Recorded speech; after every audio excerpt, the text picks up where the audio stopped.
сега да чуем собствениците на автомобили, да ни кажат какво ги предизвиква тия гърмежи, кой мотор е това? Най-малкият! 1,875 коня! Здравейте, аз съм приятел на това момче на този хубав автомобил. Вентото е заводско 1,8 моно 90 коня. Само има лънч контрол и генерация. Това лънч контрол на какво се монтира? Към бобината. Към бобината, така ли? Гасия и после пуска. Генерацията не се ли... Каква е генерацията? Стоп! 55! 55! Не лъжи! 76! Стокова, ама май не е баш стокова, нали? Легне. Няма да легне, че пари сигурно. Сега кажи ти при тебе какво е положението. При мен положението е LD Performance, Launch Control, прекъсва искрата към бобината, приема сигнал от бобината и FI63 с два резонатора, които уж правят нещо, обаче за озана ще ги махам. Екстра, браво! Наистина впечатляващ перформанс от към гърмене. Тук обаче е една кола, която освен че гърмеше, имаше и много добър звук. Кажи сега какво има отдолу, гледам карбонов капак, сигурно и отдолу нещо друго, не е съвсем стоково.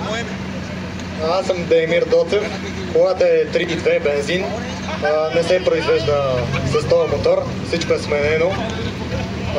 Генерацията е 63 с задно гърне. Това е къде е правено и попкорн, друго нищо, по двигател все още. А софтуерно.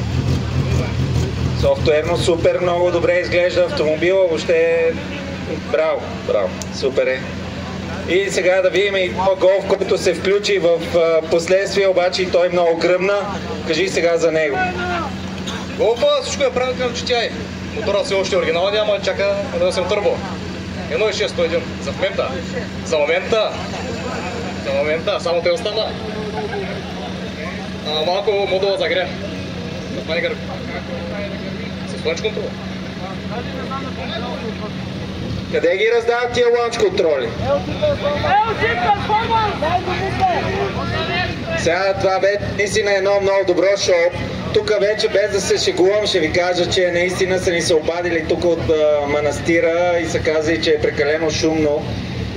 И най-вероятно ще се обадят на полицията, която ще дойде да провери, така че ви помоля, нагърмяхте се сега, нека от тук нататък напред във вечерта всеки да се забавлява без гърмежи, без да вдигаме шуми, да се съобразявам хората, които искат да си почиват, защото все пак всички сме дошли на събор, нека си изкараме готино, направихме си кефа и много ви благодаря, аплодисменти за всички, браво, браво!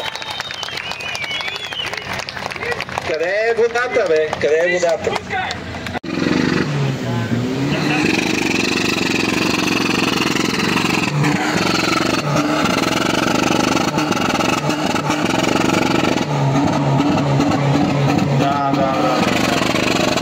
В ниските изглежда така повечко пропушва, въпреки че във високите поддържа някакъв стандарт отзад.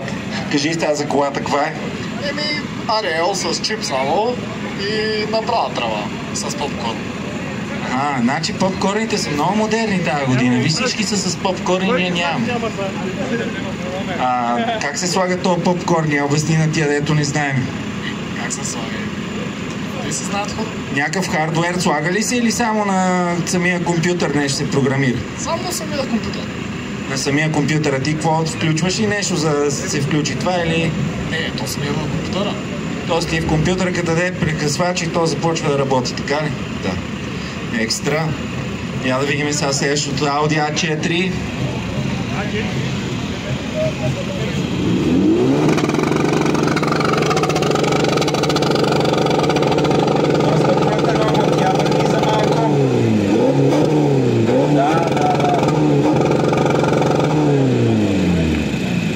На колко оборота се случва това нещо?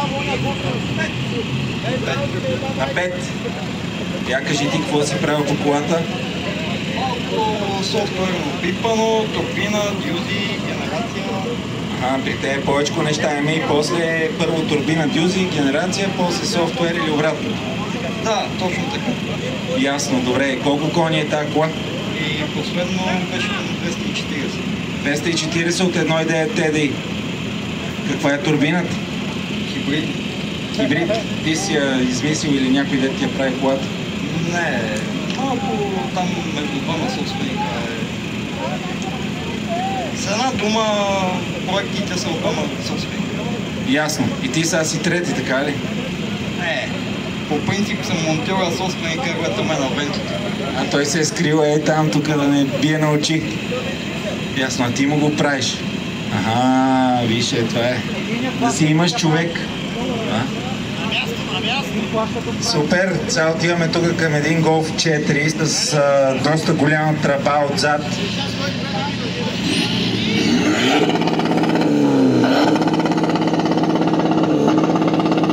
Тук имаме и доста сериозен звук за дизел, освен че има и някакви сажди.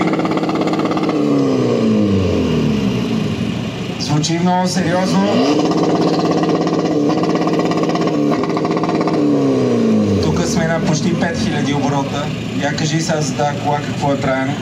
116 стейдж 1 към 150 коня, генерация. Какво значи стейдж 1 на 116? Чип, ремап. Без хардуер, само помпа дюзата както си е, така, само с чип. Да, само чип. А каква е генерацията, защото много голяма тръба отзад? 63 накрая на FI 110. Накрая към FI 110. Супер, много добре изглежда и много добре се чува. Дайте сега видиме и този Seat Tuning Cars Варна, Таскови Family.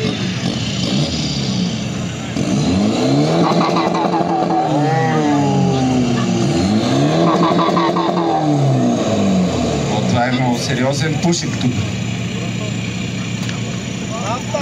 Чакай малко. Добре, така прибираш се в къщи и преди да отвориш вратата, чакаш да се разсее всичко. Така ли правиш? 2260 с елемент 11 и 310 дюсички. Не знам колко е. Горе-долу колко? Към 250. 250, 1.9 TDI. Това е 1.9 TDI си е корабен двигател, т.е. може да носи всичко. Я кажи сега колко дига тази кола. Пълни километраж. Пълни той доколко е, чая да видя. Тук едно време така и гледахме колко дига 260. 260 прави ли? Няма проблем. Няма проблеми, супер. А колко харчи? Много, повече от жената. Иначе имаш икономична жена. Честито. Добре, момчета, много ви благодаря на всички. Аплодисменти за всички, които си представиха колите. Нека сега това шоу да си остане тук.